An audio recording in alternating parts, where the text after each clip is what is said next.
The Vanishing Train. It was past midnight when Daniel boarded the last subway train home. The station was nearly empty except for a few tired passengers scattered along the platform. The fluorescent lights flickered overhead, casting eerie shadows on the tiled walls. Daniel had heard the rumors about the vanishing train, a ghostly subway that appeared late at night. According to legend, passengers who boarded it were never seen again. Some claimed it was a government experiment gone wrong. Others believed it was haunted by the spirits of those who had died on the tracks. But Daniel never believed in such stories. Until that night. As the train doors slid shut, Daniel noticed something strange. The other passengers sat unnaturally still, their faces pale and blank. Nobody spoke. Nobody moved.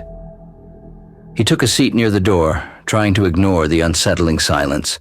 The train jerked forward, and the station disappeared behind him. Minutes passed. Daniel checked his phone. No signal. That was odd. He had taken this route hundreds of times before and never lost reception. He glanced out the window, expecting to see the familiar tunnels and station signs flash by. But there was nothing. No graffiti-covered walls, no advertisements, just an endless black void outside the window, as if the train was floating in complete darkness. A chill crept down his spine. Something was wrong. He turned to the nearest passenger, a woman sitting across from him. Her eyes were wide and unblinking, her hands gripping the edge of her seat. "Excuse me," Daniel said, forcing a nervous laugh. "Do you know when the next stop is?" The woman didn't answer. Her lips trembled as if she wanted to speak but couldn't.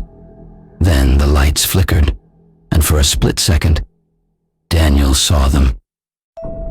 Figures, dark, faceless shapes standing in the aisles. The lights flickered again, and they were gone. Daniel's breath caught in his throat. He turned his head slowly, scanning the train. The other passengers were rigid, staring straight ahead, their expressions frozen in silent terror. The train kept moving. No stops, no announcements, just the sound of the wheels grinding against the tracks. Daniel's pulse pounded in his ears.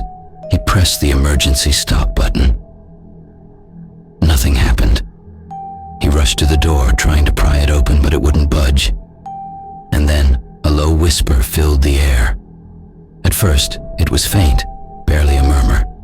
Then it grew louder. Dozens of voices overlapping, whispering in a language Daniel didn't understand.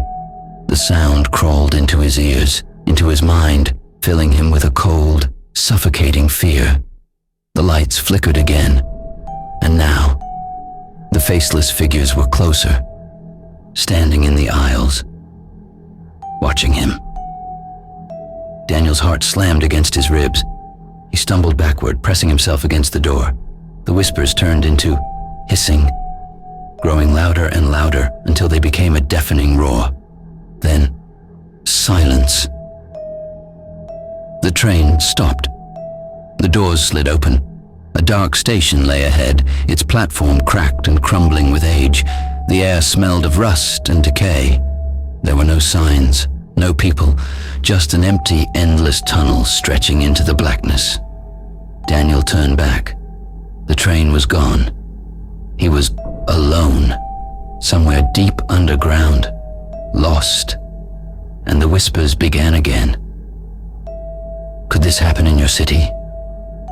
Some say that Vanishing Train isn't just a legend. There have been real reports of subway passengers disappearing, never reaching their destination. If you ever take the last train of the night and the tunnels seem a little too dark, pay attention, because if the train doesn't stop, you may never get off.